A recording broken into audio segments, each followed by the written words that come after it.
Hola a todos, bienvenidos una vez más a Derecho y Algo más, un espacio creado para mostrar el derecho desde una perspectiva diferente, dinámica y actual.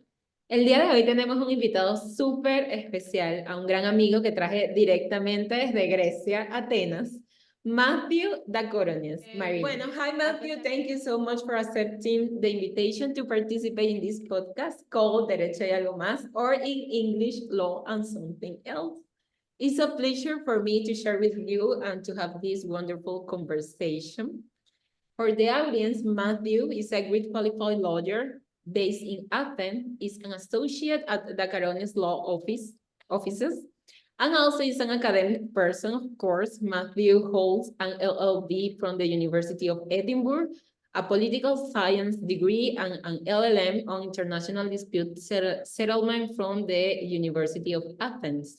His fields of interest are arbitration, litigation, civil and commercial law, as well as private international law. Matthew is also an accredited mediator and has been involved in numerous cases across a wide range of topics. Now, he is doing a PhD in arbitration and new technologies, as well as is a researcher at the Institute of Foreign and International Law in Athens. Matthew, hi again. Thank you so Hello much. again. Thank you Thank you so much much for the this invitation. It's a interview. pleasure seeing you again and talking to Yeah. you again. Well, It's please feel been... free. If you want to speak in Spanish, you can do it. And if you want to speak only in English, of course, you can do it. Please feel free in this conversation. And well, probably the audience or you, the people that are watching this episode, you should asking yourself how I met him, how I met Matthew. And well, it was in Paraguay in an international meeting about international comparative law. Since that moment, we have built a really good friendship.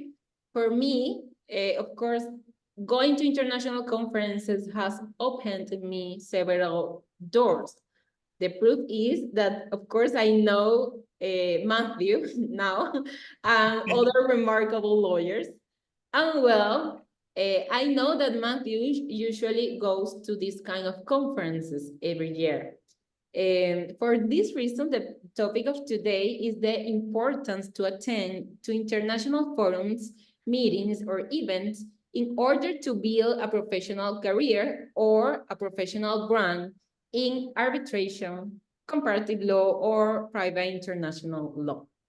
So, Matthew, do you recall your first international conference? Tell us about it, please. I want to know if you usually go to these kind of conferences for knowledge, only for the experience, or for networking. Okay. So once again, thank you for the invitation. Thank you for having me. Muchas gracias por la invitación. Placer. So I've been attending international conferences since probably 2018, and the last, of course, we had COVID, but the last 3 years I have been regularly attending every year, maybe 3 or 4 events internationally. I think it's very important for building, for networking, for knowledge, for building a relationship with people across the world. As you said, the living proof is talking with you today. Yeah. So my first probably like big international conference that I've attended as a lawyer was back in 2018 in Japan, Fukuoka. Yes. So it's the International Academy of Comparative Law, which held also the conference that we attended in 2022 in Asunción. So every 4 years they do a conference for comparative and international law in different places. And in 2019, it was in Fukuoka, in Japan. It was a very nice experience. Again, it was more than 1,000 attendees, many people from Japan, from all around the world as well. And it's a good opportunity to meet academics from all around the world of very reputable institutions, meet with them, talk with them, exchange ideas. Um, of course, it's also fun. It's not only like work and listening to speeches. Sometimes there are a lot of valuable workshops that you can attend to. They also try to organize some trips during the conference. For me, it was very interesting because I went to Toyota factory, which was Okay, nice. Well, something like an very, academic tourism. yes. Yeah. And also we also got the chance with some other young people to Okay. connect and even go for karaoke one night. So it was like a nice full experience in Yes. Well, I love to uh, go to international conferences. I guess that is really important, not only for networking or for knowledge, hmm, to create really good relationship with other people that have this yes. have the same interest of you. Because, for example, Hmm, you have the same interest like arbitration, private international law, all these international field. So I guess that is really important to know, to hear about other perspective and other point of view. exactly. I think it's very important because you first of all get to learn to know people. Mhm. You will then start discussing about what's your reality in each respective country. How do you deal with different cases? How do you work? What do you do? Yeah.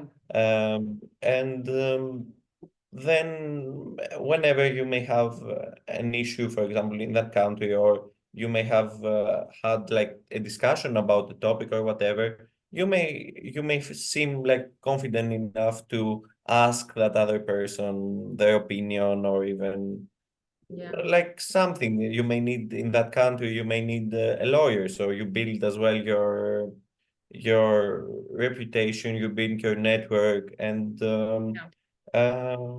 it Um, goes both ways, I think. I guess that it's important the international reputation because of course we are in our countries. Of course we have a domestic or a national reputation, but in these areas, arbitration, private international law is important to have an international reputation that colleagues the other or from other countries know you. I guess that is important. Exactly, especially in international arbitration, you have cases that involve parties that, by definition, are from around the world. Mm-hmm. So Yeah.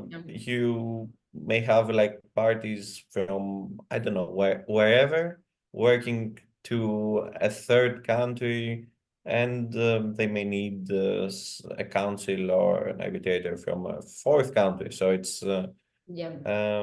it's Yeah. always that you need that international. Yeah.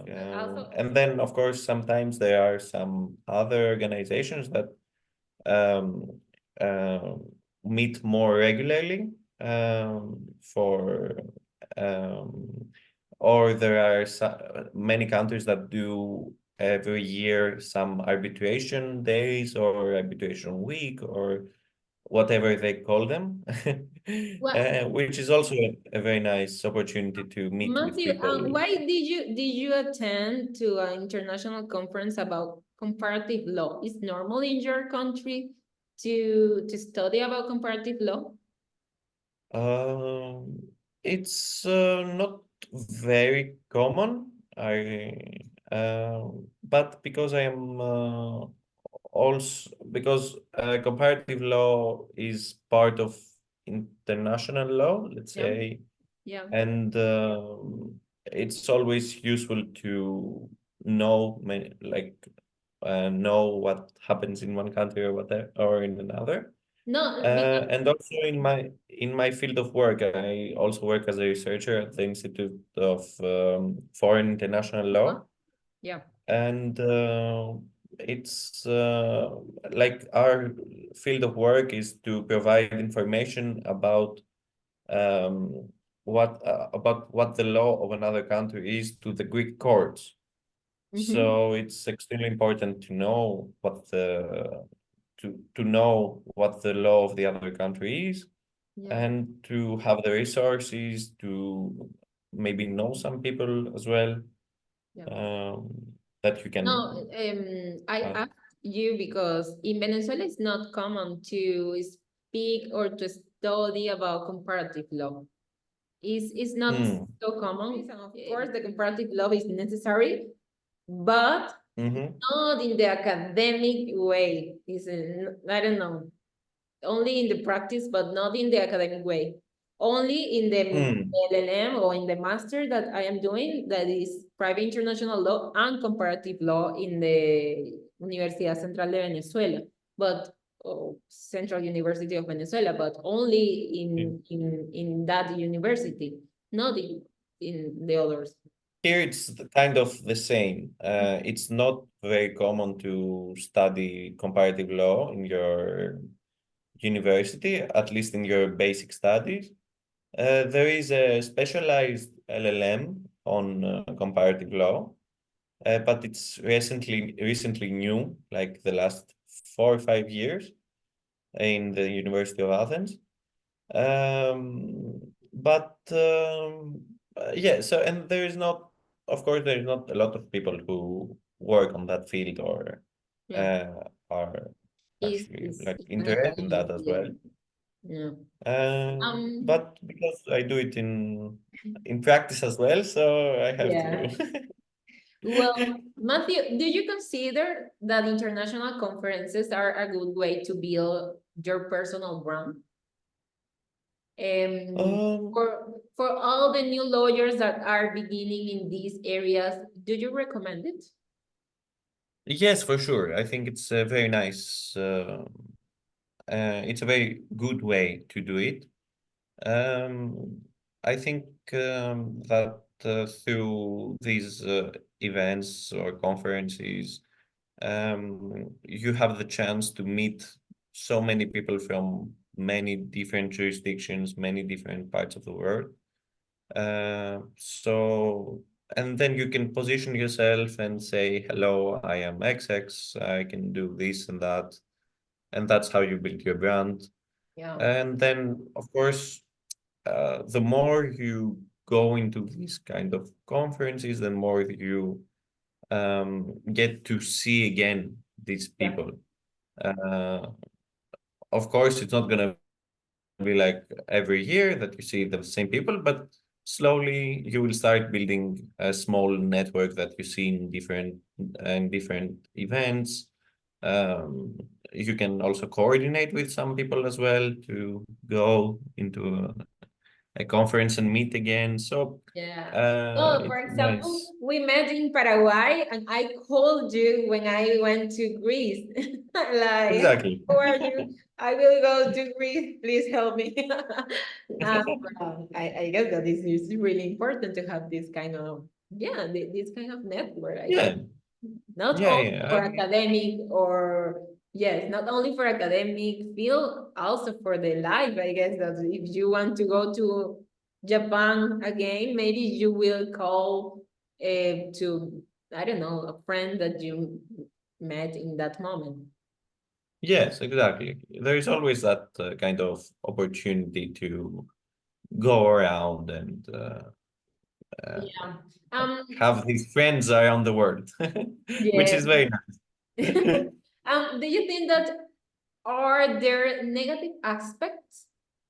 What is your opinion about people that think that it's not necessary to attend these kind of events?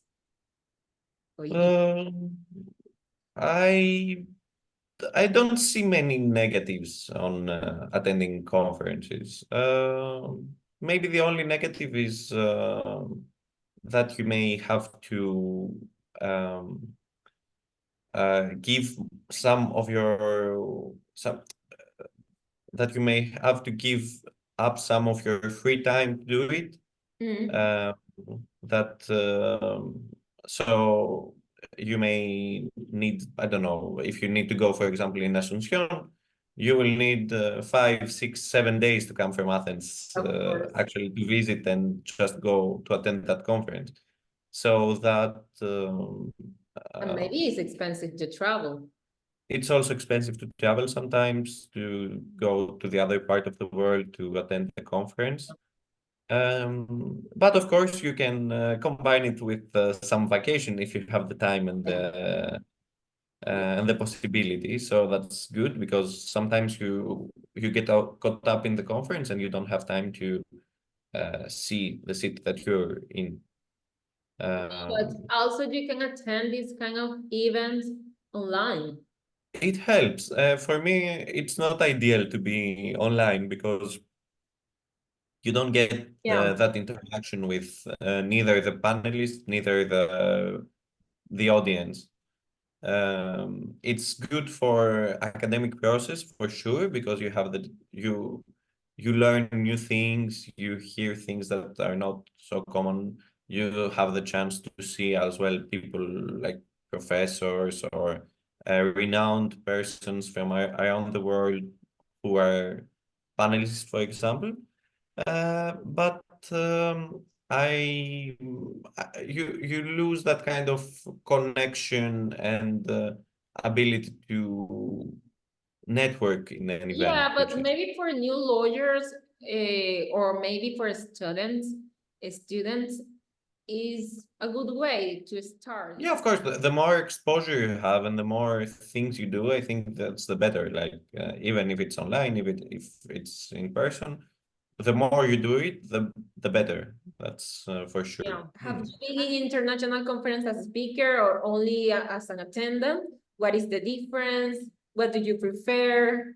I don't know. Tell us. Uh, I've been also a speaker. I was actually last year in The Hague in an international conference from it's called AIJA or AIJA or Association Internationale de Jeunes Avocats. It's Okay. international. So it's Association Internationale de Jeunes Avocats or Okay. International Association of Young Lawyers. Ah, young lawyer. Okay. De jóvenes, sí, como de jóvenes Sí, sí, abogados. sí. Ajá. How is it in Spanish? It must be like Asociación Internacional Asociación de Internacional de Jóvenes Jóvenes Abogados. Abogados. Sí. Sí, Ujú. sí, sí. Okay. And it was like a large event of more than 400 attendees.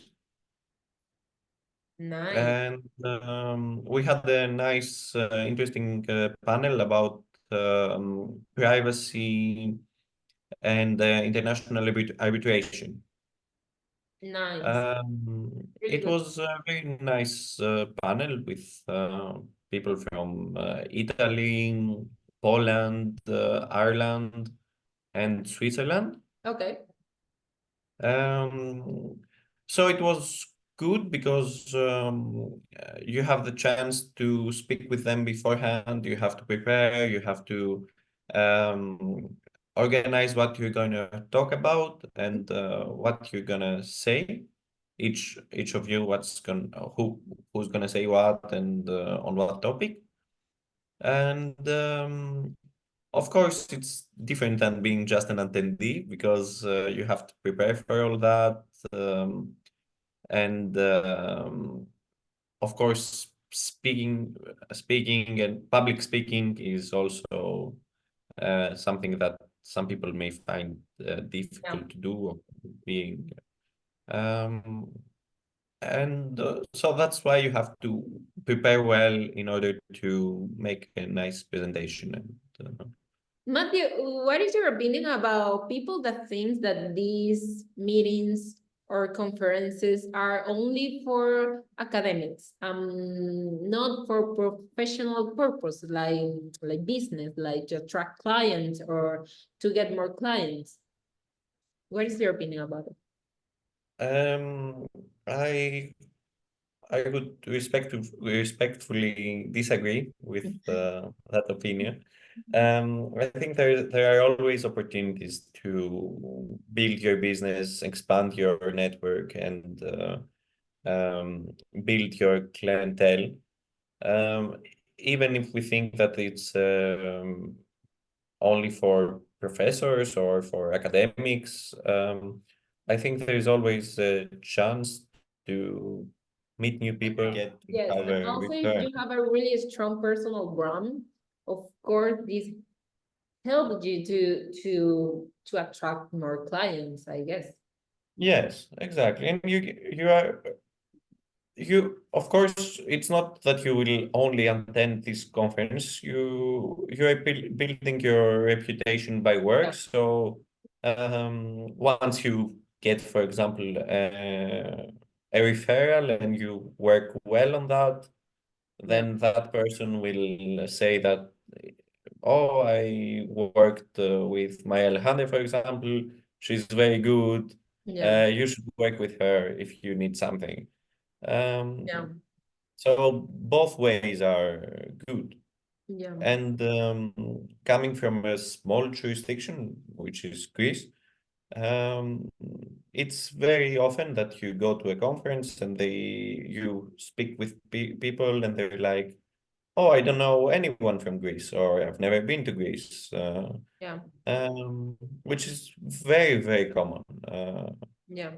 So it's a small chance that if they ever need or hear about Greece anything, uh, they will speak to me or to another Yeah. Greek person Of they met. course, for all these people that are watching this episode, if you need a lawyer from Athens or from Greece, you can contact Matthew. Please, Matthew, you can share with us, I don't know, your email or maybe your social media. I don't know if you use this.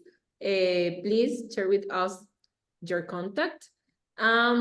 Again, thank you so much for accepting my invitation and for having with me this amazing conversation. I am really, really, really glad for having you in this conversation, in this podcast. You are my first international guest. So thank you so much, and please share with us your contact. Thank you so much for the invitation. We have a site that you can have a look on our work and our fields of expertise. And my LinkedIn is as well available. It's Matthew Dacoronias-Marina. I can share you a link, and whoever needs anything or whoever comes in Greece as well, more than happy to show around and He's a really good host. Thank you again. Well, thank you. but thank you again, once again, for the invitation, and thank you. Bye.